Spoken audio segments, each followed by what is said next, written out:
Is Charger overpowered? Is there anything I can do to stop getting sniped?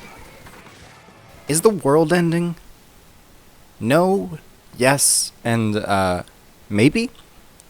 Splatoon 3 has seen the resurgence of Charger players after the loss of Splatoon 2's ink armor, new maps, and weapon kits put them in a better spot.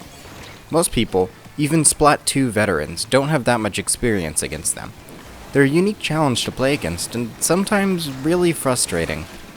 That being said, they're also one of the hardest weapons to play in the game and have really clear strengths and weaknesses. You can take advantage of these to take them out and push your team forward. Just a note, most of these tips also apply to playing against splatlings, bows, and other long-range weapons.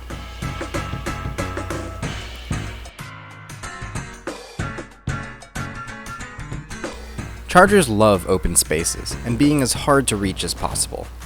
If there's anything to hide behind between you and the Charger, don't rush them. The farther you are from them, the more chances they have to hit you. Unless you can get to them quickly, just try to avoid their line of sight if possible. A good rule of thumb is, if they're looking at you and they have a shot ready, don't run at them. If you have Ninja Squid, you can often swim towards the Charger if you have that area painted, but be sure to make it a surprise. Try tossing bombs from behind cover, or forcing them to move by using a special like Tentamissiles, Killer Whale, or Trizooka that can challenge them from a distance. Zipcaster is also great at attacking Chargers. Just be sure you don't zip directly at them. Try taking a weird path towards them to make it hardest to hit. As long as they have to back up or move towards one of your teammates, you're doing your part. Use flanks or roundabout paths to get to the Charger. Even if you don't kill them, you're forcing them to either look forwards at your team or backwards towards you, meaning they aren't looking at one of you, and it's time to attack. Be sure to try putting a box or some obstacle between you and the backline so that they don't always see you. To do this, you'll need to have an idea of where they are at all times, but once you do, you'll make their life so much harder. Some maps are more or less lenient on these places to hide. The tower and Remaker Shield work great as places to hide from Charger shots. Chargers, well, have to charge. Same goes for Splatlings and Tri-Stringer. After every shot, there's a short period of time where Chargers need to build up another one-hit shot.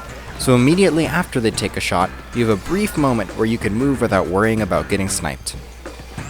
You can use this to move from behind one box to behind another, and slowly creep closer to the Charger. It's like red light, green light, just a little more stressful. Watch how I start moving more aggressively every time the Charger misses a shot, and then slow down right after as they get their next shot ready. Chargers might like the high ground, but they don't like aiming straight down. If they have to peek out over a ledge, they're far more vulnerable to getting shot. If you can hug a wall that blocks you from the Charger and forces them to move if they want to hit you, that also helps deal with them.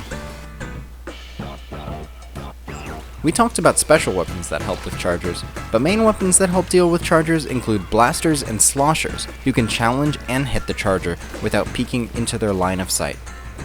Chargers are pretty much always set up at a ledge, so if you can get below them as a bucket or blaster, they have no choice but to back up from the ledge. Also, in general, staying close to ledges and walls that the Charger is set up on makes it harder for them to hit you. Okay, those are some fundamental strategies for taking on a backline. They should work out great as your building blocks for taking on that weapon from anywhere. There are some more advanced or team-based strategies if Chargers keep taking you out despite your best efforts. Sometimes you have to move when the Charger is watching you. If you have to swim in an open area, try randomly changing direction and then continuing going wherever it is you want it to. This is a great way to fake Chargers out. Chargers love tracking people, and same goes for the other long-range weapons, so if you're moving in a straight, predictable line, they can just shoot at where you're about to be. Squid rolls make it even harder for them to predict you. If you manage to fake them out, you bought yourself some time until they charge again. This is particularly for if a Charger's staring at you and won't look away. Wait, just wait. Literally just wait. Charger wants to punish you for making bad moves and playing overly aggressive. Every moment it has to sit there is a moment that your team is charging special and painting the map, hopefully. If the charger's holding their shot, they're not painting or charging any special. This works better if your team has a way to force the charger to move, like bombs, tentamissiles, or its own long-range weapon. For the most part, you're waiting for help from your team, not a miracle, though it could feel like one in Anarchy. So once the charger looks away, has to deal with a teammate of yours or a special, it's your turn to attack. This next one's a weird one. It's tower control, and you're on the tower, trying to survive against a charger. What do? Weirdly enough, standing straight up on the charger has a smaller hitbox than being in squid form. So what you need to do is stand out of the ink and try to put the charger on the opposite side of the tower pole from you. Just standing there, slightly adjusting your position will help you dodge their shots. That's pretty much it for this anti-charger video. A lot of the strategies here can work against similar weapons like Splatlings, Jet Squelcher, and Stringers. Try to put them into practice and use them to slip into enemy lines. I'm Fusion, and I'll catch you next time.